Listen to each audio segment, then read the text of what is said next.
Over the past days, I have met with world leaders, ministers, negotiators, indigenous peoples, civil society, and young people from every region. One thing is clear: we are down to the wire and the world is watching Belem. Communities on the front lines are watching too, counting flooded homes, failed harvests, lost livelihoods, and asking how much more must we suffer. They have heard enough excuses, they demand results. After decades of denial and delay by many, science tells us that a temporary overshoot about 1.5 degrees, starting at the latest in the early 2030s, has become inevitable. We know what that means: more heat and hunger, more disasters and displacements, and the higher risk of crossing climate tipping points, unleashing irreversible damage, including here in the Amazon. But we can still bend temperatures back below 1.5 degrees before the end of this century, if we act now to make this overshoot as small, short, and safe as possible. And that mission begins here in Belem. I strongly appeal to all delegations to show willingness and flexibility to deliver results that protect people and keep 1.5 degrees alive. A fair outcome, concrete on funding adaptation, credible on emission cuts, bankable on finance. And that demands compromise and common ground. It demands courage. No delegation will leave Belem with everything it wants, but every delegation has a duty to reach a balanced deal. First, on protecting people. For millions, adaptation is not an abstract goal.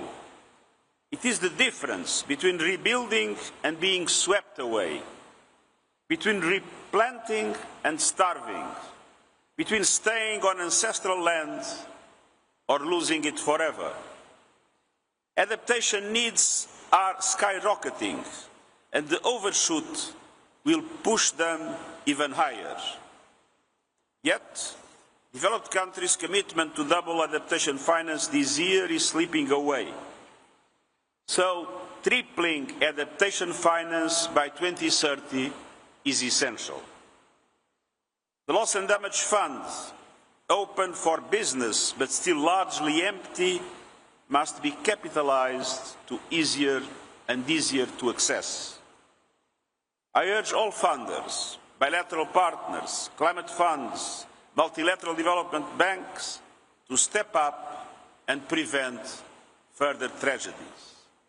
It's about survival, it's about justice, and for indigenous peoples, it is also about protecting cultures and homelands that sustain our planet's vital ecosystems. Second, emission cuts. 10 years after the Paris Agreement, we have moved, but nowhere near enough. The UNEP emissions gap report shows that today's nationally determined contributions, even if fully implemented, would put us on a path well above 2 degrees of global warming. And that is a death sentence for many. Those national plans must be a floor, not a ceiling. We must move much faster with a drastic cut on emissions. The renewables revolution makes it possible. Clean energy has never been cheaper and more abundant, powering growth and shielding households and economies from volatile fossil fuel markets. With the right support, it is essential that most countries peak emissions now, slash them in half this decade, hit net zero by 2050, and go net negative after. The principle of common but differentiated responsibilities applies, but every country, especially the big emitters, must do more. And the world must pursue a just, orderly and equitable transition away from fossil fuels, as agreed at COP28 in Dubai.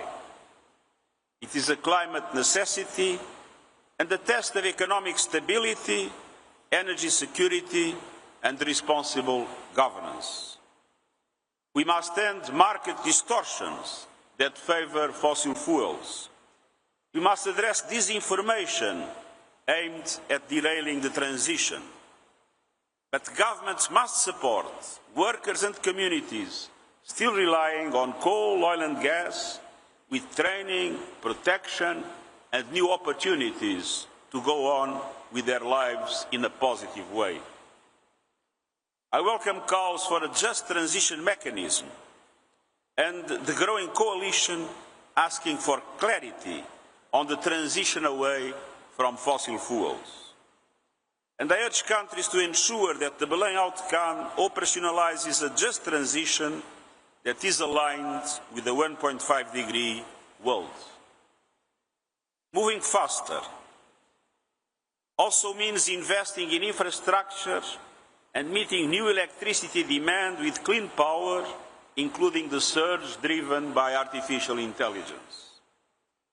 That is why I've been calling for a new global coalition on grid, storage and electrification, so clean energy reaches everyone, everywhere, and becomes a default choice. We must also cut methane emissions sharply this decade using proven, affordable measures. And finally, and extremely important, it is imperative to halt and reversing deforestation by 2030, so nature remains a shield, not a casualty. Third, on finance. None of this can happen without finding that it is predictable, accessible and guaranteed. We need a credible path to realizing the Baku finance goal, with developed countries leading to mobilize at least $300 billion by 2035 each year, and a clear route to reaching $1.3 trillion per year by 2035. Simpler rules must allow vulnerable countries to get support quickly. Thinking beyond the COP, the cost of capital for developing economies must fall drastically through concessional finance, debt guarantees and innovative instruments. We know that budgets are limited, but the financial system can unlock and multiply the available resources to achieve a much greater impact. Multilateral development banks must play a decisive role. They need to be bigger, better and bolder, allowing them to massively increase their lending capacity and to leverage private finance at speed and scale. What has been failing is the political will to take the necessary decisions. If the international financial architecture cannot meet this moment, reform becomes a necessity, not an option. Dear members of the media, before I leave for the G20 meeting in South Africa, allow me to say a few words directly to ministers and negotiators. Please engage in good faith to reach an ambitious compromise. 1.5 degrees must be your only red line. This is the hour for leadership. Be bold, follow the science, put people before profit, and please keep your eyes on the finish line. Thank you.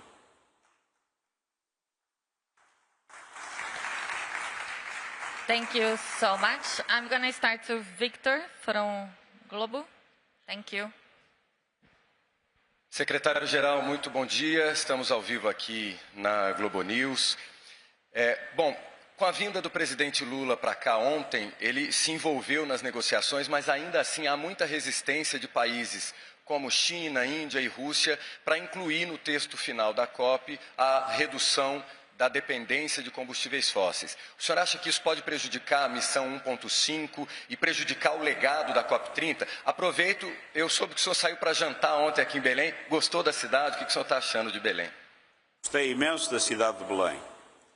E devo dizer que em todas as negociações há uma fase em que as posições são ainda divergentes. Para mim é claro que um acordo só será possível se esse acordo tiver em conta as preocupações daqueles que consideram que a adaptação necessita de um volume de recursos substancial e aqueles que consideram que de pouco valerá se apoiar a adaptação se as emissões continuarem a crescer de uma forma extremamente rápida, causando cada vez mais devastação por todo o mundo. Há, portanto, aqui um equilíbrio entre adaptação e mitigação que me parece importante resolver e estou convencido que a Presidência tudo fará para o alcançar e, obviamente, um dos problemas essenciais em relação ao nível de emissões que temos é o facto de os combustíveis fósseis representarem 80% das emissões. E, portanto, não há solução para os problemas se não houver simultaneamente uma transição justa dos combustíveis fósseis para as energias renováveis. Thank you. Thais from Climate Home News, please. Thank you. Following what you mentioned about finance and adaptation, and particularly on this COP30, what would you consider to be truly ambitious outcomes on the topic on public finance and adaptation? Thank you. I mentioned in my intervention that I consider possible and desirable to triple adaptation finance until 2030. And I strongly hope that it will be possible to find a compromise in which developed countries accept to engage in this objective and at the same time that their concerns about mitigation are also met by the COP. Justin from BBC.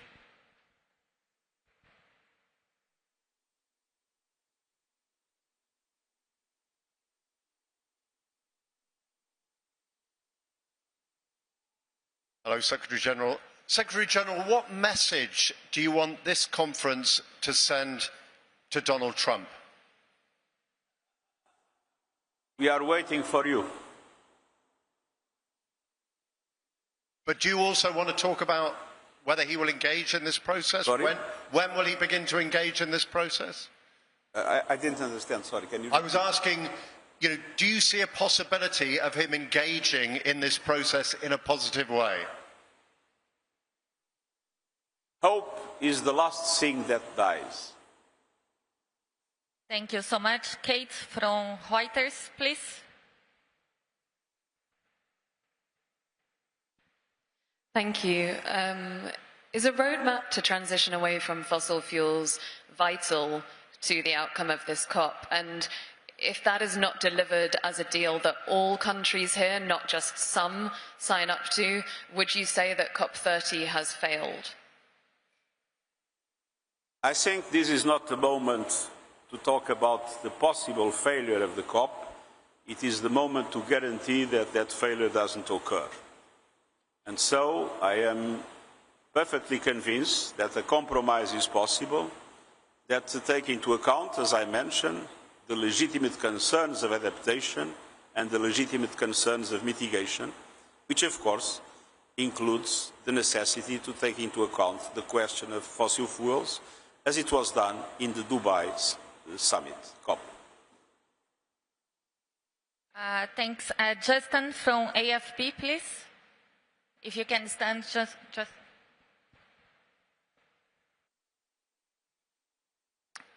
Good morning. A significant number of countries, including large emitters, have not published their NDC yet, their climate plans. What is your message to them? A group of countries has done? Huh?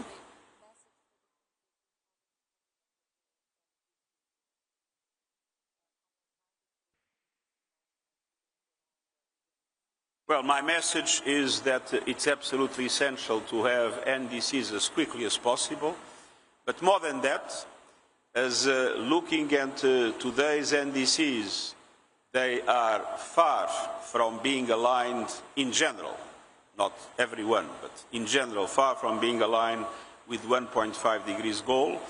We need to consider them as a floor, not a ceiling, and we need to make an effort in order to guarantee that we have a more drastic cut in emissions in the years to come. I think we have time for one more. Jessica from Folha de São Paulo, please. Hello, good morning.